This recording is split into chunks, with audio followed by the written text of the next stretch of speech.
Oke, saya lanjutkan. Eh, Perkembangan ilmu pengetahuan dan teknologi di Indonesia ialah ilmu pengetahuan dan iptek di Indonesia berkembang dari tahun ke tahun sejak Indonesia masih dalam perjalanan Belanda. Lalu teknologi lain yang diperlihatkan dan digunakan oleh Belanda berupa kendaraan tempur dan alat-alat transportasi lainnya. Selanjutnya, pendidikan kewarganegaraan persekolahan atau School Civic Education di Indonesia mengalami fluktuasi terutama dalam penamaan dan konten materi. Pertama itu muncul dengan nama kewarganegaraan pada tahun 1957. Kemudian secara berturut-turut berubah menjadi civics pada tahun 1961.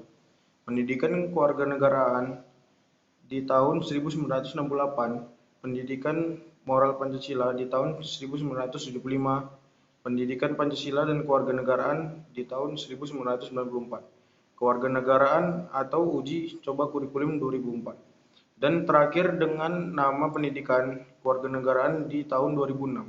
Perkembangan ilmu pengetahuan teknologi dari barat di Indonesia membawa dampak bagi kemajuan negara Indonesia. Masyarakat Indonesia mulai melakukan pergerakan untuk memperjuangkan kemerdekaan Indonesia. Lanjut, eh,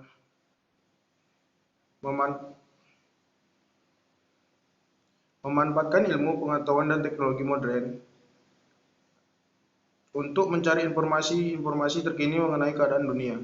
Oleh karena itu, masyarakat Indonesia benar-benar terbantu dengan perkembangan ilmu pengetahuan dan teknologi. Yang kedua, hubungan nilai-nilai Pancasila dengan pengembangan pengetahuan. Menurut Notonegoro, hubungan antara negara Indonesia dengan landasan sila-sila Pancasila atau yaitu Tuhan, manusia, satu, rakyat, dan adil merupakan hubungan kesesuaian yang merupakan keharusan. Ketuhanan ialah sifat dan keadaan negara yang sesuai dengan hakikat Tuhan.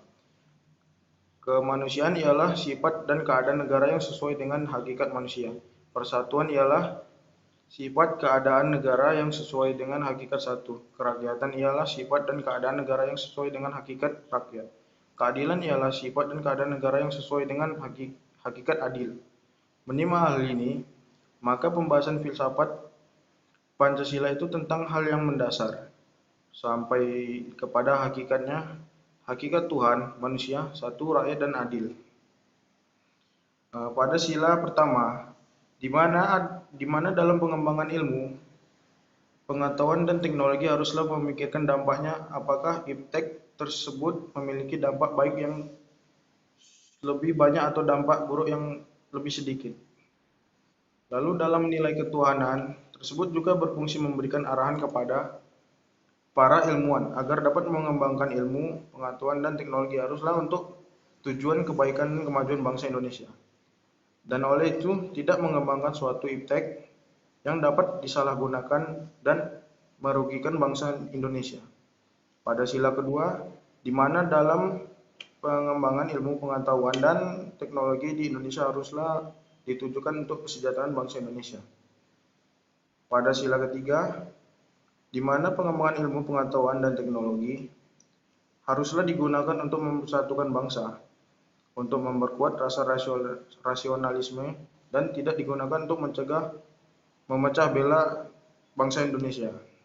Pada sila keempat, di mana dalam pengembangan iptek, setiap bangsa Indonesia memiliki kebebasan untuk mempelajari, mengajarkan, dan mengembangkan iptek, tetapi dengan syarat bukan iptek yang dapat merugikan bangsa Indonesia. Melalui bangsa Indonesia dapat membuat suatu inovasi teknologi baru, maka orang Indonesia lain haruslah memberi apresiasi dan menghormati penemuan tersebut. Lalu yang terakhir sila kelima. Dalam pengembangan, iptek haruslah menciptakan suatu ilmu dan teknologi yang dapat dinikmati oleh seluruh bangsa Indonesia dan dapat meningkatkan taraf hidup dan kualitas. Jika dikaitkan dengan pendidikan, maka teknologi yang dikembangkan haruslah mendukung pendidikan di Indonesia. Baik, selanjutnya Bang.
Waalaikumsalam warahmatullahi wabarakatuh.